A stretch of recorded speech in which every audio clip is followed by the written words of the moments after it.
andan? Bien, bueno, qué momentos que estamos viviendo, ¿no? Espectacular. Cuanto menos son interesantes y llamativos. Dentro de lo llamativo, llama la atención que dos ministros de la Corte Suprema de Justicia hayan salido públicamente a hablar en los medios de comunicación con horas de diferencia, ¿no? Eso casualidad no es. No, es que la Corte tiene intenciones, no sé cómo lo interpretás vos, de sentar una posición clara frente a esta nueva gestión. Yo creo que la Corte tiene que preservar, si hay algo que le queda de decoro, ese mínimo decoro. Porque la verdad que en lo que es materia de derechos constitucionales, más allá de que veníamos acostumbrados al gobierno de Mauricio Macri, había cierto discurso que intentaba tamizar o hacer un poco más liviano, por lo menos en el pronunciamiento sobre los derechos. Y en este caso ya es tan grotesco, vimos a la ministra Pitovelo, a la superministra Pitovelo, ¿es? ¿No? Petovelo, de Capital Pero Humano. puede ser un buen apodo. Como Sandra, claro. Hablar directamente de la criminalización, a mí me gusta decir criminalización de la protesta porque para mí se desdibuja el derecho constitucional básicos, los civiles y políticos de cualquier Estado de derecho liberal, ni siquiera social. El derecho de reunión, el derecho de asociación, la libertad ambulatoria. Entonces, esos Lo derechos... advirtió Naciones Unidas incluso, ¿no? Pervertido Ellos los dicen el kirchnerismo, no sé qué, pero Naciones Unidas dijo, ojo con lo que están diciendo, ¿no?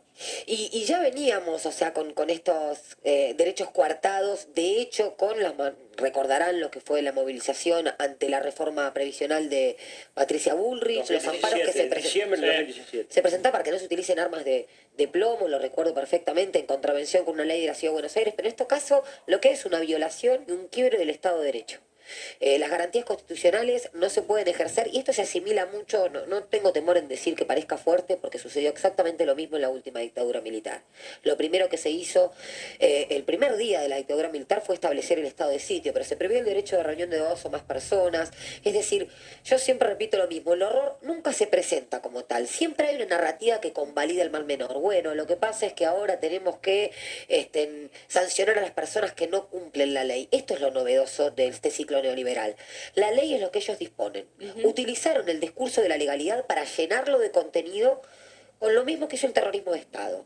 Y yo lo veo en las redes sociales. No, pero lo que pasa es que, ¿por qué dicen eso? No llego a entender bien por qué. Porque lo que quiere hacer la gente es protestar. Y Bueno, eso hay derecho constitucional a la protesta, a la por libertad de expresión. supuesto. El problema es quién dice lo que dice que es el derecho. Por eso es importante lo que lo diga el ministro de la Corte. Quien dice lo que es el derecho es el Poder Judicial. Por supuesto que estamos respaldados con jurisprudencia internacional, los derechos internacionales de derechos humanos. Afortunadamente. Sí. Pero cuando peligra, y esto lo vimos en la última dictadura, el Estado de Derecho, a veces hay que ocurrir a los tribunales internacionales por lo que no puede suceder Internamente, claro. Bueno, pasó con Milagros Salas, ¿no? También se desconocieron resoluciones del derecho internacional. Pero a mí lo que me llama la atención es cierta ingenuidad, por decirlo de alguna manera, cuando se puede hacer, pueden sacar el aguinaldo, pueden, no, como poder hacerlo no se puede hacer, matar tampoco se puede. Las normas lo prohíben, o las normas consagran las garantías. Pero hace muchos años ya, desde el gobierno de Macri, incluso con anterioridad, que se habla del discurso de los derechos humanos. Es decir, ¿cómo hacemos para que los derechos humanos queden vaciados de contenidos? Bueno, empezamos a decir que es un curro, empezamos a decir que el derecho a huelga o la protesta o el derecho de reunión, eso es un delito. Entonces ya no hace falta que los desconozcan en sí mismos, en su carácter nominal a los derechos, sino que simplemente con decir que si vos estás cortando una calle pacíficamente, esto lo dice la jurisprudencia internacional, eso es un delito. Cuando no lo es, ya está. El que nomina domina, se decía, ¿no? Bueno, en este caso la derecha hace mucho tiempo que viene nominando y ya sabemos que no hay ajuste sin represión. Claro, porque si la gente convalida eso, la clave es eso, ¿no? Claro. Si la gente realmente cree que es un delito, entonces está bien que lo saquen, que lo repriman, claro, que lo vigilen, porque ahora le están agregando algo, ¿no? Acá anunció ayer la ministra Patricia Bullrich, iban a usar unos dispositivos biométricos para ver la cara de las personas, identificarlas, y a partir de ahí sancionarlas, ¿no? Venimos acostumbrados ya a eso es una violación flagrante a la ley de inteligencia, que prohíbe tomar datos personales si no hay ningún orden judicial anterior o previa, además de identificar este mecanismo con lo peor de la dictadura. Por eso es importante lo de la Corte, ¿no? Decís. Porque, claro, porque si no, cualquier juez le va a dar autorización para cualquier cosa. Y déjame decirte que creo que es también una derrota parcial, porque son batallas de la política, porque estamos otra vez dependiendo de la bonomía, en este caso del Poder Judicial, para que determine lo que en rigor de verdad tendría que haber pasado por la política. Es un fenómeno latinoamericano, es un fenómeno mundial, la detracción del poder político respecto al poder económico, pero realmente ahora sí también estamos viendo que el Poder Judicial y su cabeza, su máxima expresión, la Corte Suprema, tenga un viso de razonabilidad, que es lo que creo que, bueno, ayer escuchamos. Parecía, ¿no? Pues Rosati dijo, además a ver, reconoce que el derecho a la protesta es un derecho constitucional, que no se puede decir que es un delito, pero además dijo que si hay alguna irracionalidad, alguna medida completamente irracional de parte del gobierno nacional, el Poder Judicial tiene la posibilidad de intervenir en ese caso. Entonces yo me imagino como que hay cierta preparación por si se le va un poco la mano a Milei. No lo sé, la verdad es que tampoco es que me da una confianza extrema de Poder Judicial, ¿no? En el medio hay una interna fuerte, se nota en la Corte Suprema, Sí. con una foto que vimos donde son 4 los jueces, y en una foto que apareció hace una semana, no casualmente, donde está fuera Lorenzetti, está Rosati,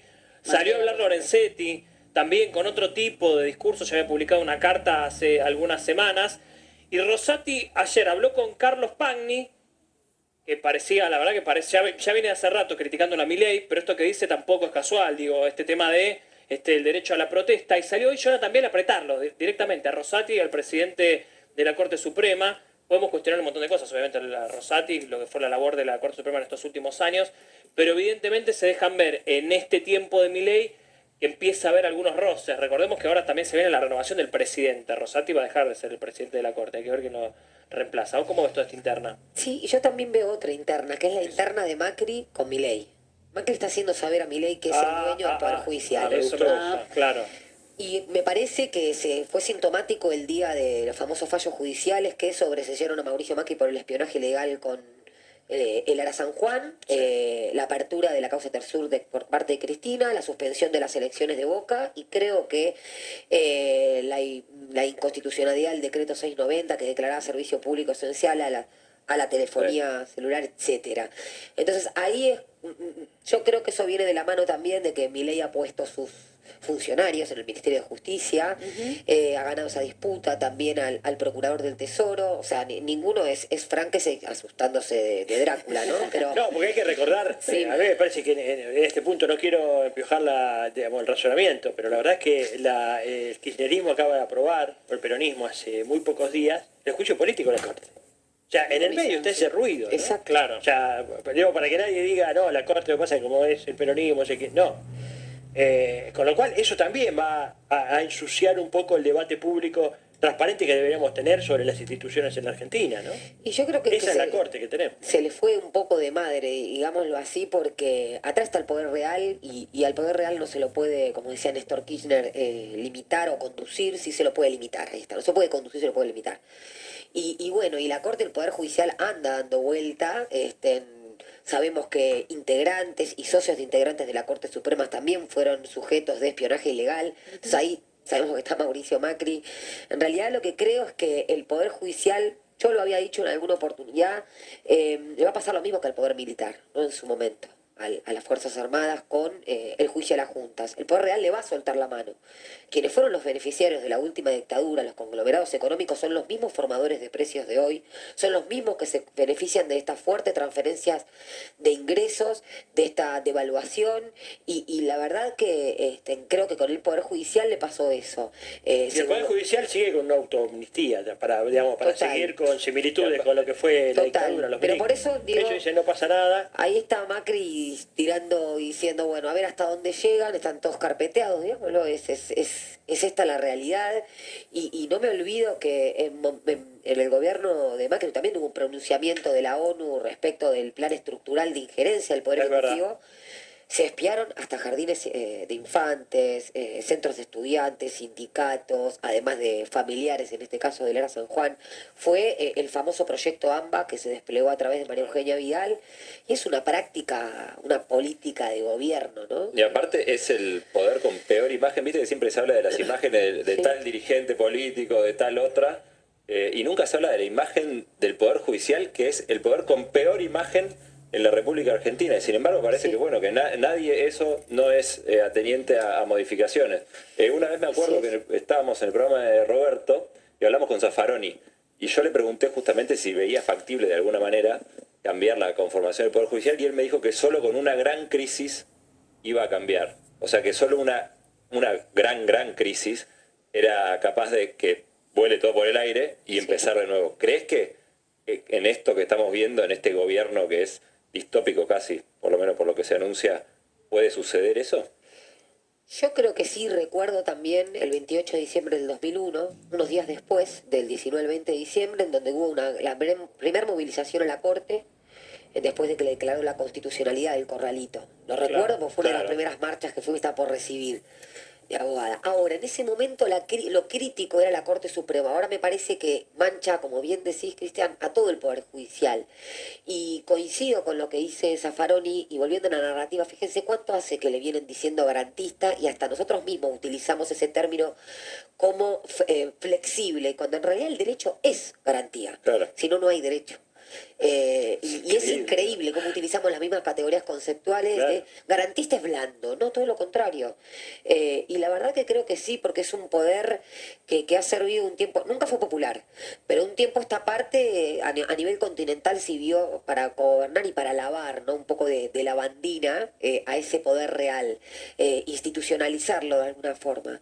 Y me parece que ante una gran crisis sí, porque es un poder que no se audita, y ahí me parece que está también el error de cierto sector de la academia jurídica, digamos el más progresista, de suponer que eso se va a cambiar si no se populariza el derecho. Y el derecho cuando fue popular, es decir, cuando la gente sabía cuál era el derecho que tenía, yo como laboralista lo digo, se van a cumplir 50 años de la sanción de la ley de contrato de trabajo el año que viene. Los laburantes sabían más que los abogados, esto siempre lo cuenta Héctor Recalde. Y en ese momento era imposible sortear esa valla, por eso tuvieron que desaparecer personas, ¿no? Claro. También. Y ahora no hay conciencia de cuál es tu derecho. Es más gente que dice, no, pero eso es un delito, cuando claramente lo están perjudicando, van a tener que salir a manifestarse como lo hicimos todos aquel 19 de Vos sabés diciembre. que justamente hace un rato mostrábamos unas imágenes de Sturzenegger, que aparentemente es quien estaba coordinando un poco los equipos de lo que va a ser la nueva legislación que va a presentar mañana el presidente Javier Milei. Y gran parte de, digamos, lo más polémico y gran parte de lo que tiene que ver con las reformas tiene que ver con los derechos laborales. Se están conociendo algunas cosas, mañana terminaremos supuestamente de conocer, pero ¿cuál es tu opinión al respecto? ¿Por qué pensás qué es lo que quieren modificar ellos? Vienen a hacer lo mismo que hicieron en la dictadura, de una manera más dura, y en la década de los 90. En la década de los 90 se establecieron 4 modalidades de contrato de trabajo sin derecho a indemnización, que es violar el 14 bis directamente. Si a vos te despiden sin expresar causa, es como cualquier contrato, ¿no? Si no hay ninguna causa, hay un derecho a una indemnización porque hay un daño ahí. Bueno, eso no creó empleo, reducieron las contribuciones patronales, la primera reducción fue en la dictadura, lo volvieron a hacer, y el desempleo ya en el año 95 era el 12% y se arrancó con un 6%, pero también la reforma del Estado. Yo creo que Hernán Letcher lo comentó, el decreto 2284, año 91, donde se privatizaba todo, se vendía el erario y demás, o sea, aerolíneas, bueno, ya lo sabemos. El primer parasaltum de la Conti fue por aerolíneas. Que lo hizo Barra, Todo se conecta con todo. Pero digo, ampliar el periodo de prueba. El periodo de prueba, en teoría, jurídicamente, es para probar la idoneidad del trabajador.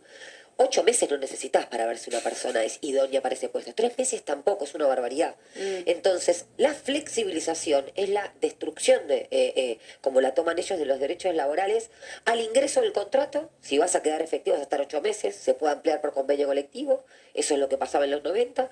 Y la flexibilización al egreso del contrato, que no te paguen indemnización. Y en el medio, y laburar horas extras que no te la paguen. Es decir, volver al trabajo esclavo otra vez con la carátula de la promoción del empleo. No sucedió. Pero legal, ¿no? Digamos, esto no lo van a tener que trampear porque va a ser legal, digamos. No va a ser va a por ser abajo. por DNU, perdón, DNI, porque van a arguir una especie de emergencia laboral, ¿no? Que es la puerta y la antesala. Claro, si era legal o no. Vos decís, si dicen que hay una emergencia, entra en un... No es legal, porque si llegan, por ejemplo, a establecer el fondo de cese de desempleo como en la construcción, están yendo contra el artículo 14 bis y es inconstitucional. Ya sabemos que la ¿Qué ley... es eso? A ver, explícame. la construcción tiene un régimen donde no hay despido por sin causa, mejor dicho, no hay indemnización ante el despido sin causa. Hay una especie de autofinanciamiento de tu despido. El empleador pone un determinado monto por mes y el trabajador también. De Porque manera las obras que tienen un lapso y terminan, entonces no te van a Claro. indemnizar cada vez que termina. y hasta Esa es por la ahí